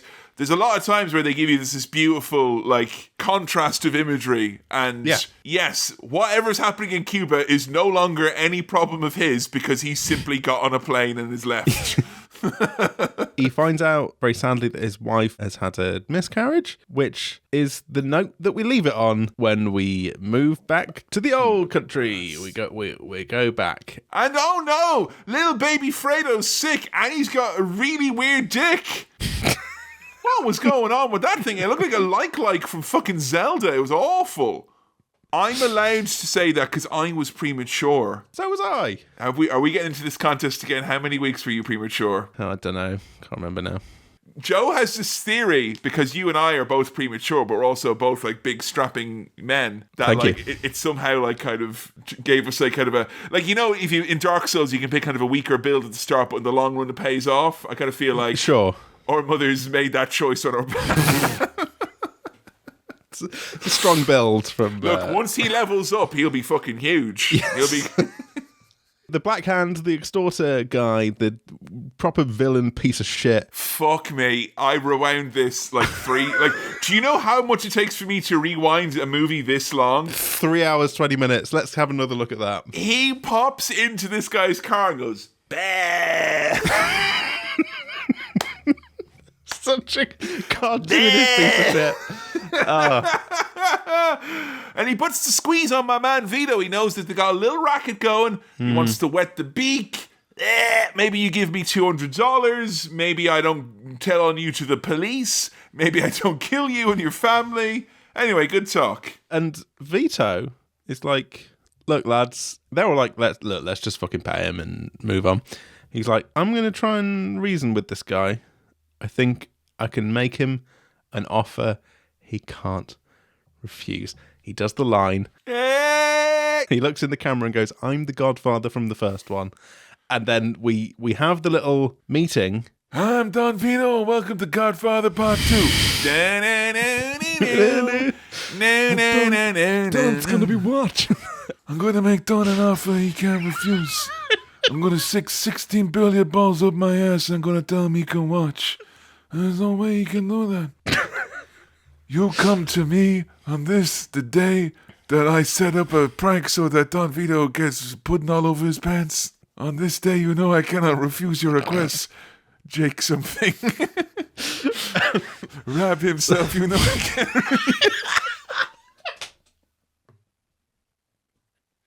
What's the request on the day of his daughter's wedding? To be on an episode again. Yes, please, please. I'm there all the time. I don't want to speculate, but that's got to be one of the few times that someone's referenced Rab himself while doing a Godfather impression. That can't have happened. You telling me that Bam and the gang didn't get up to that kind of a hijinks back in the day? They didn't have high-speed internet during their heyday, keep in mind. They had to keep themselves entertained for some of that now. Probably doing movie parodies. Right. Speaking of the balls, Finucci likes the balls on Vito here to, be like, hey, look, I'm only paying you this much. He appreciates flattery and the implied threat of violence. He's speaking his language. Hey, look, kid, I'll give you some work. If that feels very like GTA 3 kind of stuff of like, you've impressed me, kid. Sam, you and I both aren't known for wearing hats. I think there's big old head on me. That's my issue. That could be the way one might perceive it. And there's some times in life where I realise that I have a little bit of hat FOMO. And when he put his hat on the money, it went, the money is under my hat. Yeah. That was one of those moments. I want to do that. Although, actually, now that when I said it like that, it was less kind of like, the money's under my hat. Kind of like it's more like, the money's under the hat there now, so you can pay the man when he comes later for the windows. Under the hat. I left a note. It's not the same with us. It's like, you can't like, I've put the money under my hoodie, so just lift it up and you can, it doesn't work. I've put the money in my thick hair. Can you get it? That used to be my party trick on a night out. If a friend of mine was smoking, I'd open up their cigarettes and put them all in my hair, and they'd have to try and find them. It's a good phase to get out of. One time, there was one in there I didn't realise, and I woke up the next morning with a cigarette in my bed. Oh, what's the big money Jesus? That sounds like a wrestler or something. What's the, the Jesus with all of the that's the dollars on it? Is that St. Christopher? I know it's one of the, or St. Anthony. It's one of the, they do it. It's in The Sopranos. They have it as well. The whole thing with like. That's not Jesus. It's another saint. Jesus don't need money. Jesus is money. Whoa. Jesus has always been cool. So at this point, you're kind of thinking, all right, is Vito going to comply with this guy or what's he going to do? But you see the piece of shit fucking Finucci guy walking around just being a twat. He's basically, like, you ever play a game like a Viva Pinata where at some point a guy just comes and he's like, nah, and he fucks everything up? This guy, that's what not you, this guy, Finucci. But Vito's walking along the rooftops, spying on him, watching where he goes. Like a little spider Bob now. He was very stealthy indeed. Sneaking around to get him on his own. Baby, did this guy have one hell of a he had a silencer of a towel. Beautiful. And he times it with all the fireworks going off outside. I don't know if that's deliberate. I assume it is. It's a good way to murder. You see Vito in this, and he seems very... sedate or not sedate, like kind of, he would use violence as a last resort type of thing. Right, yeah, he's not a naturally violent seeming individual on the surface. You see him shoot this guy in the chest, then shoot him in the face, and then pop the gun in his mouth and do that kind of full-on blasting the fucking brains out, which is especially brutal. Yeah, so horrible because he made a noise when the gun went in the mouth, which meant that he was just alive enough that he would have went and taste all dirt. Imagine, all right, okay, don't actually ever try don't do this. It's bad. I can't imagine a recently fired gun would be nice in the mouth. No. A gun full stop has that horrible metal thing, but recently fired, you got the ash, the smouldering, all the fucking gunpowder. Pull the trigger at that point is what I'm saying. Yeah. That's the last thing you taste. That's a real shame, isn't it? Which I imagine for these Italian men from the old country who spend this movie anytime fucking food comes out, oh my God. The food in this movie was so good, I was forced to change weekend dinner plans. Because when they were chatting about Don Finucci and they were eating puttanesca, Joe was like, I need that spaghetti sauce. So that's what's happening. Yeah. Goodbye nachos. Hello puttanesca this weekend. Thanks a lot, Francis. After all this violence, you see Vito holding little baby Michael, saying, Michael, your father loves you very much. That's the really bad version of the voice that I was doing there. I like that he broke the gun up into all the different bits and put them in all different chimneys and put in, like, dummy guns in there as well. Very, very good. I don't think 1900 CSI will be able to compete with that level of sophistication, even if your towel catches on fire. And then we got an intermission, which I took very literally and took a bit of a break. Well, that's what I'm doing now. See you later, Kevin. Bye. I'm off. Off I go. I had the dinner now, so I did when he was away. I had the dinner, and I had feta in the fridge, and I put it under the grill, and I did it with a coleslaw in a roll, and I had a little bit of seaweed thins on the side, get my iodine, and then, I don't mind telling you folks, I had a silver martini, which is the drink that President Richard Nixon enjoyed. Don't know why I know that, but that's one of my president facts that I know too much about. Oh, I'm back now. So did I miss anything while I was gone on my my intermission? Did I miss any? Just one hell of a dinner plan. Listeners, I heard the whole thing and I loved it. Right. Intermission. You know what? I can't remember the last thing I saw with the intermission. It was Quentin Tarantino's The Hateful Eight. But I like that as an idea. Hateful, come on. Hateful 8 hours long, more like. What is this, a movie or a Let's Play? What is this, a movie or a YouTube video essay? Fascinated by that film just because it was officially repackaged as television episodes with Tarantino's sign-off, but now those don't exist because they've been taken off Netflix. You dangled me maybe giving it another go in front of me there for a second. I thought that, like, that's literally a thought I had that it would work better like that. How about that? We cut back to the future, a winter's day, a tiny car, a Senate hearing into mafia crime. Yes! You love a hearing. Fucking A.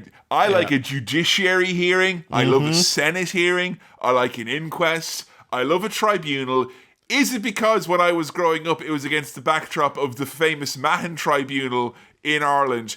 Who knows? I like procedure. And baby, we're going to take it in turns to give our points of information at the Senate hearing into mafia. The Senate hearing is in its early goings here because the politicians are like, this ain't like any family I ever heard about, and they're like, they're taking it slow. But you are seeing things that are changing within the age-old structure. There are people you saw earlier in the movie who are now testifying against omerta is such a thing that they don't even say the word omerta, and they're breaking it. And that, like, really puts into perspective how upset they are in The Sopranos that people don't wear nice suits anymore, that maybe they've missed the boat in terms of the degradation of their own culture.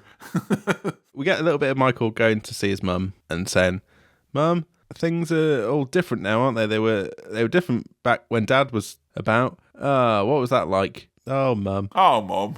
Oh, Mum. We're back in the past again, another go-around in the past. But a lot has changed. Vito now has a mustache. And this scene here where he's walking the streets as the Black Hand, getting the wink and the nod and the bit of everything. Look, free oranges. It's a powerful tool, Sam. It don't count for shit in Manchester, but you walk in Morocco, Turkey, any holiday hotspot, you got one of these, you get preferred treatment. Do you get any free fruit? I have gotten free figs and berries and nice. A free drink, free tea, lots of compliments. But I think that is kind of making it say that if you do want to start a mafia family crime organization, you got to start with a mustache. So, it's the rules. I don't make them. I take for granted how strong your facial hair is at this point in our relationship with each other. I know what you look like. Hello. I think it was good that we finally did these videos because Sam and I had never seen what each other looks like. I just assumed he was the same as, There are still a couple of people who are like, I've only ever heard you guys speak, so now I see your faces, and it's mind-blowing. Which, it's entirely plausible. I understand it. I try to bristle my facial hair against the microphone as often as my co-hosts will allow me, which is not at all, so that's my own fault. All I wanted to say was it's a lovely, lovely, mighty fine mustache, and when it's beard season, it's a great beard. That was a really fun noise. Did you hear that noise? Yeah, I'm so glad you did. And you at home as well. Yeah, I'm going to cut out me talking there so we can really appreciate that noise. I'm going to boost the levels. Please do. I Yeah. will say you have given me great food for thought with the pivot to video, because mustache season, which runs up until the end of September or middle thereabouts, then it gives way to beard season, which has my favorite time of year in the middle, which is Kevin looks like absolute shit for 2.5 to 3 weeks. Yeah. Which means that's going to be one hell of a weird schedule to work around, because I'm basically going to look like a wretched man on one episode coming forward. That'll make you think very little of me indeed. Yeah, but you get one wretched episode. All of my episodes have been looking like a wretched man. That's just how I look. So, look, we'll be wretched together then, won't we? A couple of wretched boys. If I rub my little beard on the microphone, it won't... That's not nice, is it? That's hot. That's unpleasant. That was not... Hey, cowboy landlords beware. Vito Corleone and ITV1 are on your case. Yeah, he's helping out a woman. Who is this woman who he's helping out? Just a nice lady in the neighborhood, the old neighborhood. She's got no one now. She's a widow. She's been kicked out by the Calabrese cowboy. Well, so the thing is here, the person who Vito is intimidating and, getting him to the point where he's having to compromise and be like, oh no, I'm scared. He's a landlord, so we can all be like, it's nice. It's quite fun to see it. Well, what I did enjoy about how this all played out is that you get to see one of life's great lessons in real time, which is always take the good bad deal, because then you get the bad deal. And the good bad deal was you get $5 extra a month for 6 months. The bad deal is now that you give me all your money and are scared forever. But interestingly, Vito himself didn't take the good bad deal. That's true. He negotiated and then just killed the guy before who was giving him a good bad deal. So he got the wacky music though. He negotiated so well. The guy got the wacky music when he was coming to awful stuff. Like, look, that was a nice little flashback to just be like, oh yeah, Vito was a fair. He's on his way. He's making it as a man in the community, helping those who, according to the subtitles, gibber nervously in Italian. Gibber. That's gibbering. I always thought gibber was one of the things, like, he has to come with jabber. Like, it's not just gibber, it's gibber jabber, yeah. I was going to say, I've never heard gibber detached from jabber. I've never heard that. I've heard jabber detached from gibber, but that's only in Star Wars circumstances. We're back in the present, and Michael is in the hot seat. No, not on Hot Ones. These questions have got slightly less obvious construction behind them. Michael, when you were in The Godfather Part I with your father, known as the Godfather, organizing the organized crime family, did you at any point feel that you were the head of an organized crime organization? Yes. I mean, no. Is it safe to say in The Godfather Part 3 that your status as the head of a crime organization of an Yes! Eat the wings! If you had Vito on this, he'd be putting the wings into his mouth in a kind of burning his gums. And that's how Vito died. He was chasing his granddaughter on the set of Hot Ones. All sauce. And they couldn't... They're like, with all due respect, Don Corleone, we can't tend to the body. The sauce on his mouth is too spicy. We have to have a closed casket. Otherwise, when people kiss him on the mouth and he's dead, they'll get spice. That's what it would be like now, isn't it? That's what they do now. Except that I'll be on their bloody phones. The Senate hearing instead. Bloody Nora. Make sure to like, comment, and subscribe. Yes. And follow us on the socials. Even TikTok. We're there, inexplicably. We're there now. What? We're there. Why? Yeah, we are. We're there. Why not? Hey, why not? Why not? It was at this point in my notes that I wrote, this is a long fucking film, Jesus Christ. I think it is. This is the point of exhaustion. What, are you telling me 2 hours into a 3-hour, 20-minute movie, you do want to hear a long personal statement read from Mr. Corleone to the Senate Judiciary hearing? It's... wow, this was great. Look, it's all very strongly performed, yes. You don't like the boring bit, did you now? Maybe deliberately, as a pacing thing. This is a real slow down point. Yeah, like, you know in Citizen Kane, where in the middle of it, they make Sam Chaplin go, Let's make sure you're paying attention. It was the decision of the filmmaker to do that, actually. They're going to bring in Frank. Remember Frank who got strangled? Frank's a rat. He's willing to testify. He's willing to go into witness protection to rat out Michael. So now we have a confrontation between Michael and Fredo. Oh, baby, this is so funny. The fact that the entire time Fredo sat like this is so funny. No one respects me.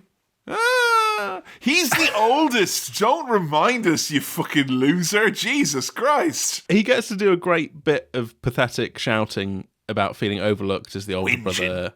Whinging's what it is. When you're having to say, I'm not dumb, I'm smart, that's, unfortunately, you're not actually making the point that you want to make there. No, because usually in the word cloud of things stupid people say, I'm not dumb, I'm smart. Whoa. And he gets fully... He's like, I didn't know it was going to be a hit. I didn't know it was going to be a hit. And so he knows he's been found out. He admits his culpability. And he thinks it's all well and good. But Michael gives him basically that if Mom was dead, so would you be. And I don't want to break her heart. So you and I are done. We're never going to speak again. If you want to see her, you have to give me 24 hours written notice so I won't bump into you when I see her. But this is what the Gallagher brothers were like, so, you know. And I've got news for you and all the listeners. I've bought all the Oasis tickets, so I have. And I'm giving them to charity now. Oh, well, that's nice. That's what they would have wanted. You know what the charity is? Blur Boys. Hey! Alex James's big festival. Turns out I've accidentally donated to the Conservative Party. I don't. What? How did this happen? You're not my brother. You're not my friend. Completely, fully disowned there. Ouch. Anyway, here's Wonderwall.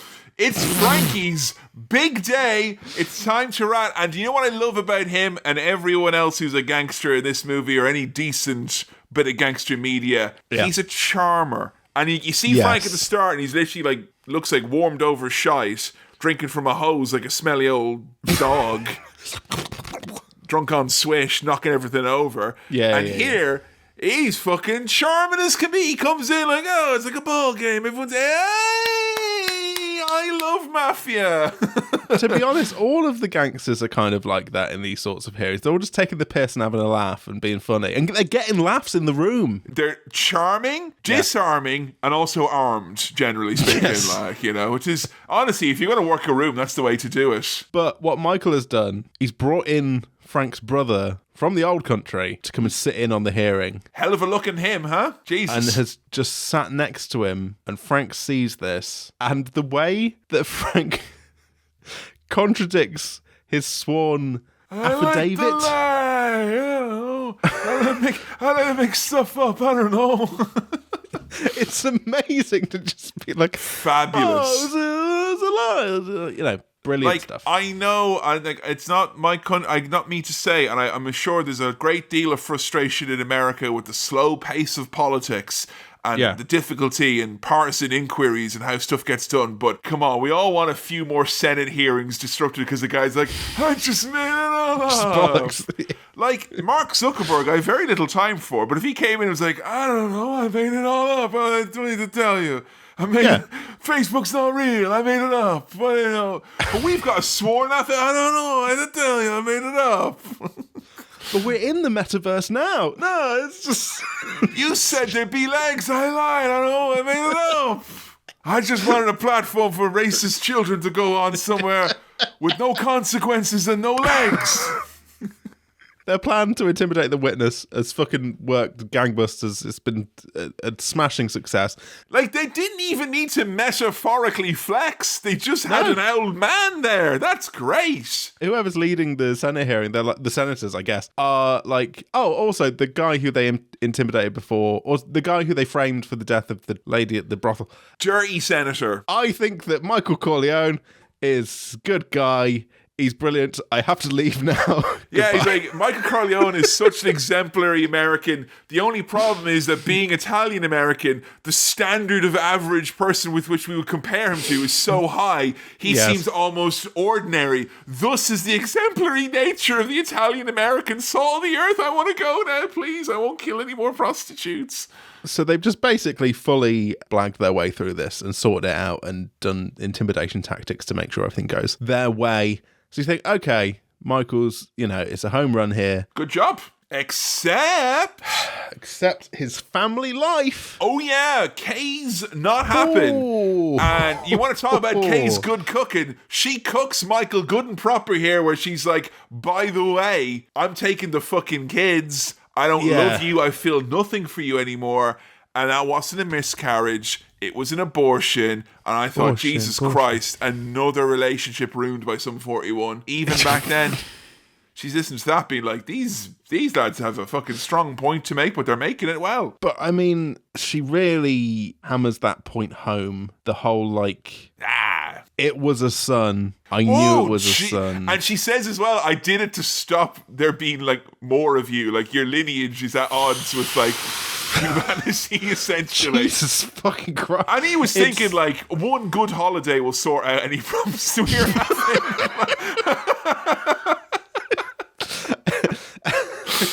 To quote some 41, he was in too deep at this point. That's the real bad stuff here. He hits her in response to this. Literally pounces on her. The scariest thing about it is that he has a lit cigarette in his hand, and he doesn't he manages to lunge and fucking strike her. All the while he's mid fucking puff. It's he goes from so calm to so animated and violent so quickly. And obviously, as a squeamish big baby, I don't like seeing this type of thing on screen, but if it is to be used effectively to prove a point about characters and the story, here it is, because as wizened and as tempered this individual tries to be, he is, in essence, he's a violent man, and he acts as such when it comes down to it. He can't help how he is going to react.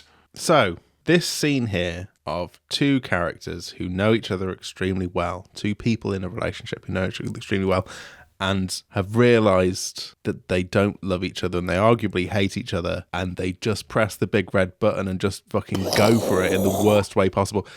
I was reminded of that Sopranos Whitecaps episode. Oh, Jesus. And it's just so uncomfortable, but so good and scary and sad. Diane Keaton doesn't get loads to do throughout most of this movie, but this scene is very good. I think it's probably one of the most powerful scenes in the movie, I guess. And again, they hit you with a bomb like this, and then you zip back to the past in Italy where it looks fucking beautiful. You're back in the old country, and you are left again with this pervasive feeling of this lingering sense of something awful, but you're like, this is beautiful what I'm seeing here. And I think it gives you a sense of his headspace where he's trying to, I don't know, micromanage and compartmentalize all this horrible shit that's constantly happening that is ultimately his fault, but still go about being a successful, trying to be legitimate businessman or whatever it was. But I will say, I want to fucking eat this movie. Jesus Christ, when they were eating them olives in that mill. Oh, fucking. How are you on olives now? They're a controversial food item. So I joined in there with the olive, but I still don't really like olives. Are they too tart for you? Too acerbic? Yeah, too bleh. I just don't like the taste. I'm sorry, guys. I don't like the taste. But I'm willing to join in on the idea that there are nice things that look tasty in this movie, because there are. There are. It's a very, very, very edible movie is what I will say. And olives look like they taste nice. They do. And when you know that olives make olive oil, which is also nice, I mean, oh my God. And let me tell you, Vito's getting in the olive oil business here. And I still can't believe that Bush and Blair, those pricks, I can't believe they bombed Iraq for their olive oil. That was so... hey, I'm a foodie too, guys, but that's too much. Have you tried rape seeds? It's almost as good. Yes. No, it's not as good. Frylight? Anyone? No, don't be daft. Jesus Christ, Sam. Jesus Christ. Nice little drizzle there at the end. I'll put a little spray of something that will ruin a non-stick pan on my food at the end. Just a nice little flourish. And then sometimes it doesn't go and you have to kind of pump it, don't you? Yeah. Yeah. Or you get like I would be, and you'd be holding you'd heat the pan, and then you hold the pan upright like this, and then spray it. and someone comes into a kitchen, you're there like this, hello, and with a really hot and dangerous pan pointed at them. Now, this little scene here is amazing and cathartic, and again, it feels like I feel silly saying that this is like telly, but it feels like this was so long ago. Yeah, I know. It felt like it's the start of the season, yeah. Yeah. It's that guy from episode 1. The fucking piece of shit guy who killed Vito's mum, dad, brother. Really old now. He's all old and frail and like, oh, what's your name? And he's like, he tells him his fucking name. He tells him what his name is now and what his name was and what his dad's name was. This stabbing that we get here. Was this a slicing? A slashing or yeah. Oh. The Foley on that. They must have ruined 10 top sides of beef to get that sound effect. Fucking hell. The rip, the tear, the texture. Yeah. It's another thing about the movie that I love, where it does have these moments where you're like, yes, be really violent, and then at the other times, it'll be like, here's an act of violence, and you'll think about it a little bit more than just the heat of the moment, and it makes you feel kind of cold or whatever. It is a violent movie, but it chooses its moments of violence so carefully and has something very important to say every time it tacks on a bit of the red sauce. They weren't spraying them San Marzanos for nothing in this one, folks. No, and you know what? I'll tell you what, pacing-wise, they put that fucking scene in exactly the right place. You needed a murder, didn't you? You needed one, right? When I saw that old man was the old man from the start, in my head I was like, yeah! Oh, I'm Sam. I don't like Senate hearings and spousal abuse, but when it comes to an old, dying man... I thought they were going to string that out for longer, but no, they just give you what you want straight away. Beautiful stuff. It really reminds me of like how I would do a lot of like missions on like a Grand Theft Auto game, which is like just to drive my car right up to the guy, get out, and then drive away. Back in present day, which is not now, it's then. Michael's mum passes away. Which means TikTok, Fredo, you're on borrowed time. I mean, he's literally like, is Connie his wife? No, Connie is their sister. So played by the same actor who played Adrian in the Rocky movies. And she is... You see her at the start, you see her a bit here at the end. At the start, you see her like kind of in the midst of her very like kind of provocatively luxurious lifestyle where she's just kind of jetting around the world doing kind of whatever, marrying some guy in their words, even though that's not necessarily the case. And now the tragedy has struck, she has been kind of brought kind of closer into the fold. And I think even she notices, as aloof as she was, something really weird is happening with Fredo, because she's like, you won't see Fredo when her mother has just died? What's going on there? And he's like, don't make me tell my sister I plan to kill my brother. What a fucking put down. Good Lord. I mean, she's kind of begging for his life a bit. Yes. Here. And not many people are queuing up to save old Fredo. Particularly not that wife of his who's like, I can't wait for him to be murdered. Finally. The one good thing about these Italians is that one of their family will kill them eventually, I guess. Good Lord, get her out of here. The little bit where Michael hugs Fredo, but then looks over and gives the look to henchman man is top tier stuff. Yeah, it's why it's been used in wrestling 100,000 times. Yeah, I think it was used literally like last week. Yeah, Sam, look, I hate to break it to you, but if you're getting a hug from me, which is often, you're going to probably get a scary hug from me. I like to do the scary face and make people across the room laugh when I'm hugging my loved ones. It's who I am. I can't change it. Doesn't mean I plan to murder you or anyone I do that to. It's just a reality. So, in contrast to Vito, you know, helping out all the locals and finally killing the old man who ruined his life and set him on this path in the first place, Michael, he's got to have his brother killed. His wife shows up to visit the kids and he doesn't even talk to her and just like slams the door. Yeah, she gets the door. No kisses. That is all it is. He's gone full Heisenberg. He has. Yeah, he has. The only problem with this movie, they didn't put on like kind of a nice dark brown tint when they went back into the past. I was kind of confused as to where and when they were. Another one of my favourite scenes in the movie happens around this point, which is when Frankie, whose deal has been reneged upon by his own lies, is visited in lockup and facing probably a long time in the slammer by Tom Hagen. And they just have a very friendly chat where it's like, look, man, I know how it is. You're going to kill yourself, right? Like those cool Romans used to. And he's like, oh, come on, I'm in the bath already. You think I will I'll kill myself now.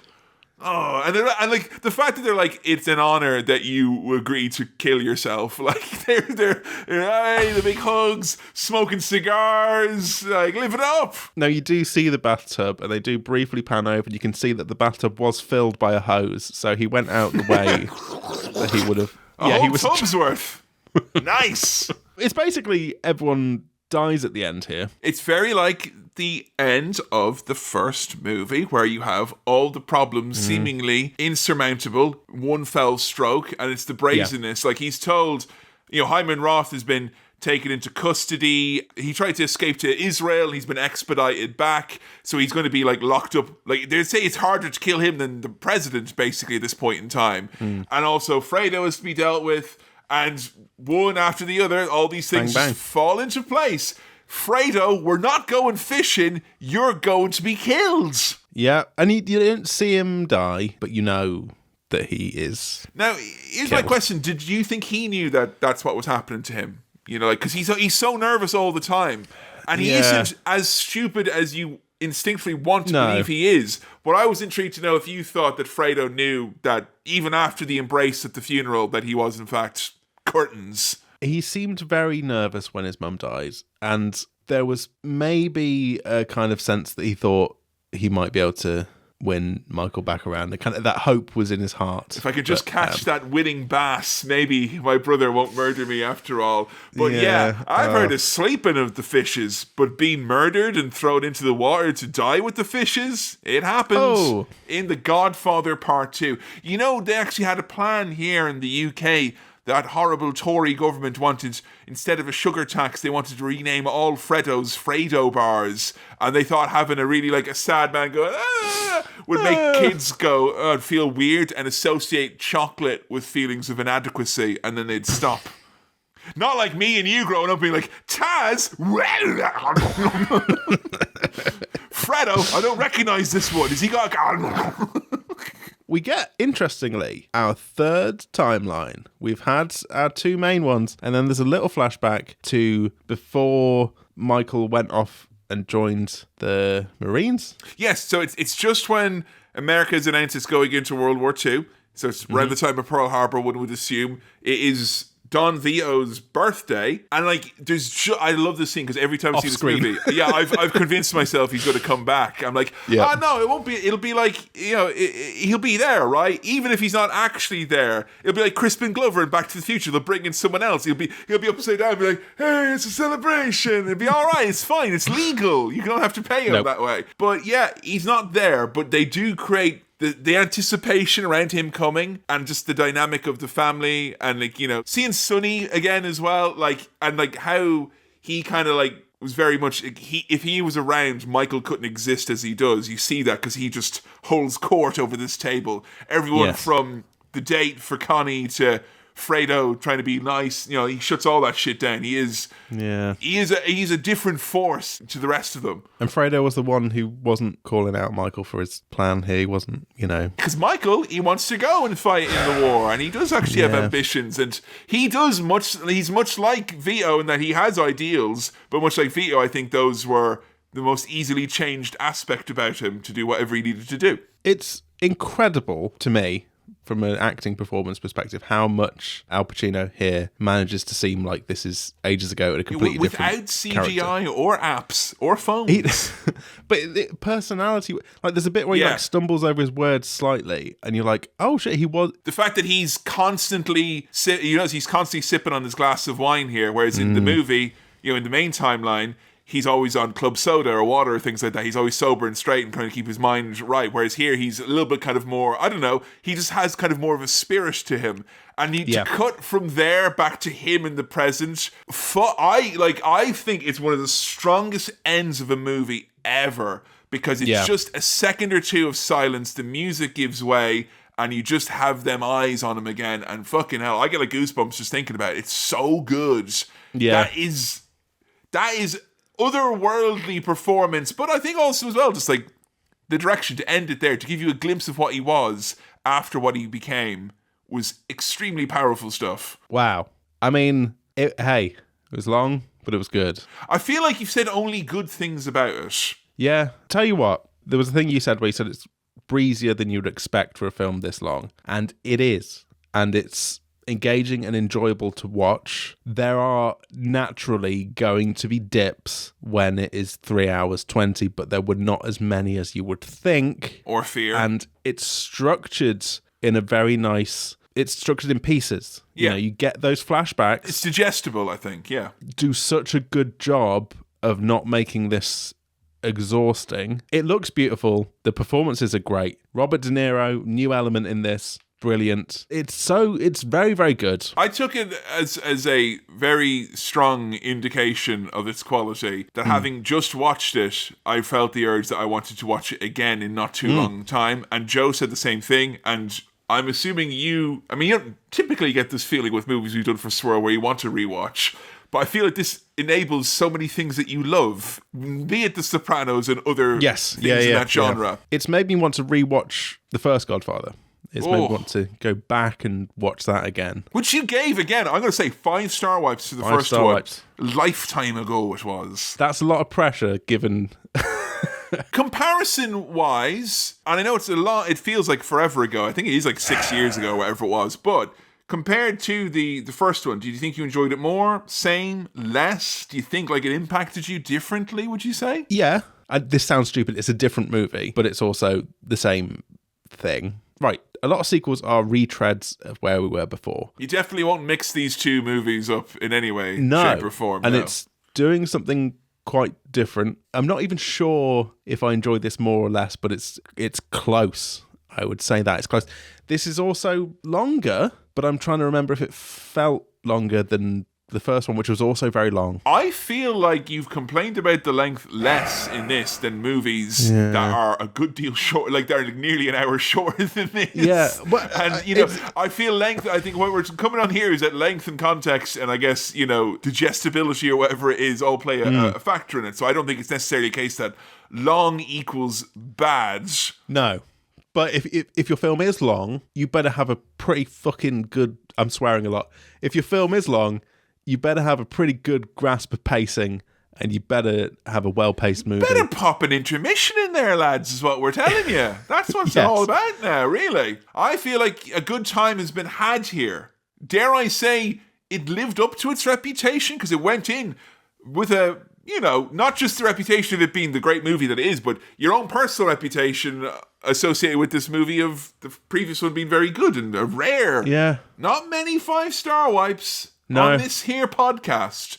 So, unless there's more figuring to do, we might just leave the cannolis and give us a bit of an L-star wipe rating for Godfather Part 2, why don't you? All right. I was umming and ahhing, and I was trying to justify some things, but if I'm honest... I either enjoyed this more or as much as the first one. I cannot deny that in my head. That's impossible for me to be like, well, it was longer and it's... No, this also, therefore, Your Honour, scientifically, must be a 5-star white movie. You heard it here first. So I was trying to be pensive like Michael. It's Kevin. Okay.